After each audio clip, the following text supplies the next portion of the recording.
নমস্কার বন্ধুরা, তোমরা সবাই কেমন আছো? আশা করি সকলে খুব ভালো আছো। তো আমিও খুব ভালো আছি। তো আমার অনেক দিন পরে একটা ভিডিও দিলাম। তো আমার একটা নতুন ভিডিওতে তোমাদের সবাইকে খুবই স্বাগত। তো গুড মর্নিং। এখন বাজে প্রায় সকাল 6টা।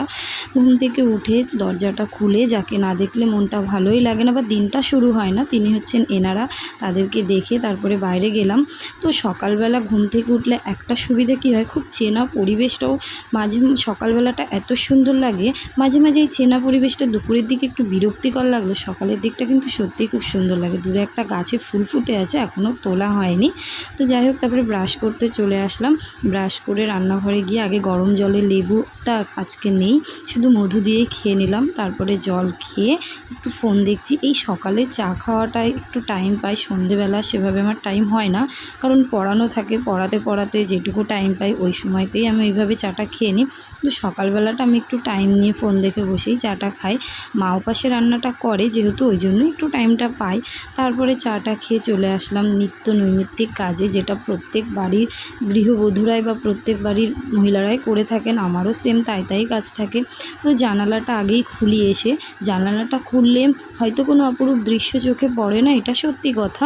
কিন্তু আমাদের যেহেতু সবারই অল্প অল্প জায়গা, তাই দরজা খুললে ওর মুখটা না দেখলেই হয় না। তো সেভাবে কিছুই দেখা যায় না, এই বাড়ির জানালা ও বাড়ির জানালা এভাবেই দেখি। তবুও একটা বেশ সারা দিনের আলো, সকালে সূর্যের আলোটা ঘরে প্রবেশ করে, এটাই ভীষণ ভালো লাগে। তো তারপরে সমস্ত কিছু মুছে টুছে নিলাম। প্রতিদিন একটু একটু করে মুছলে কী হয়, যে ডিপ ক্লিনটা থাকে আমাদের, সেটা একটু অনেক দিন পরে পরে করলেই ভালো হয়, প্রতিদিন আর করতে হয় না। তো একটা ঘর পরিষ্কার করে তারপরে চলে আসলাম আমার ঘরে। আমার সবচেয়ে পছন্দের জিনিসটা প্রতিদিনই পরিষ্কার। আমি সব কিছুই করি, কিন্তু এটা যেন একটু যত্ন সহকারেই করি।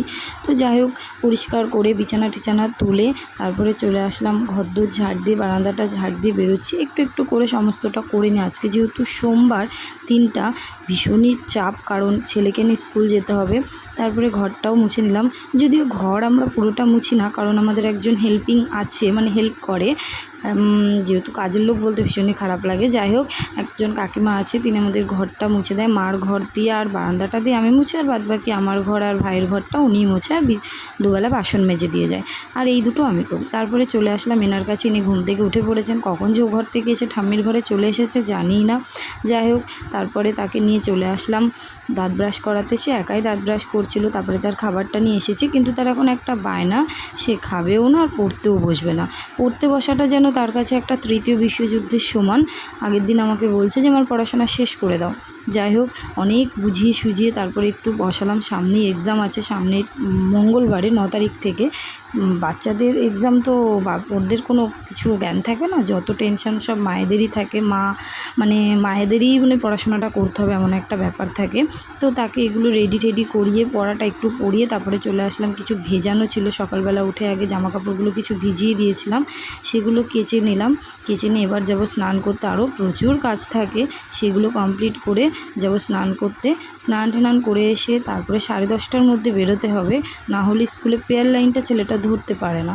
যাই হোক, স্নান করে এসে ছেলেকে খাইয়ে নিলাম, তারপরে নিজেও খেয়ে নেবো। আমি যেহেতু সকালে ভাত খাই না, তাই এত আর চাপ থাকে না। তার মধ্যে আদির আবার টিফিনটা গুছিয়ে দিলাম। আপেল আর 3টে বিস্কুট দিয়েছি। ও ফলের মধ্যে আপেল, আম এগুলো খেতে একটু বেশিই ভালোবাসে, তাই ওকে প্রতিদিন চেষ্টা করি একটু ফল দেওয়ার। উল্টোপাল্টা তো এমনি বাড়িতে খেতেই থাকে, যতটা না দিয়ে পারা যায়। তো যাই হোক, অনেকে হয়তো বারণ করে আমাকে কাটা ফলটা দিতে, কিন্তু আস্ত ফল দিলে তো ও খেতে পারবে না। তারপরে আমার ছাতু জলটা খেয়ে তারপরে ছেলেকে দিলাম, যে ওই ব্যাগে একাই টিফিন বাটিটা ঢুকিয়ে নিল। তারপরে আমিও রেডি হয়ে গেছি।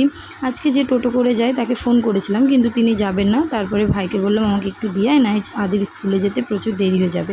তারপরে ভাই আমাকে স্কুলে দিয়ে আসলো ছেলেকে নিয়ে। ও যাচ্ছিল বাবার খাবার দিতে, একসাথে আর কি যাওয়া হয়ে গেল। তবুও আজকে লেট হয়ে গেছি, কারণ বাইরে ভীষণ জ্যাম পড়ে গেছিলো, রাস্তায় অনেকটা ধীরে ধীরে আসতে হয়েছে। আদি ঢুকে গেল ভেতরে। আজকে ম্যাম এখানে দাঁড়িয়েছিল বলে না, আর পেছন ফিরেও আমার দিকে তাকাতে পারিনি। যাই হোক, আদিকে স্কুলে দিয়ে এসে তারপর আমি চলে এসেছিলাম পড়াতে। ভাই আমাকে এই পর্যন্ত আবার আমাকে দিয়ে গেল। তো পড়াতে চলে এসেছি। এই যে এনাকে পড়াই, ইনিও ভীষণ কিউট, ভীষণ দুষ্টু, ইনিও পড়তে যায় না। মায়ের কথা শুনেই না, আমি একটু বলি বলে তাই অনেক বলে তারপরে তাকে পড়াতে হয়। তো যাই হোক, আজকের এই দিনটা কেমন, এই সকালের ব্যস্ততম দিনটা কেমন কাটে আমার সেটুকুই তোমাদের সাথে শেয়ার করলাম। কেমন লাগলো আমাকে জানিও। টাটা, আবার দেখা হবে পরের কোনো একটা ভিডিওতে খুব শিগগিরই। চেষ্টা করবো এবার থেকে একটু একটু করে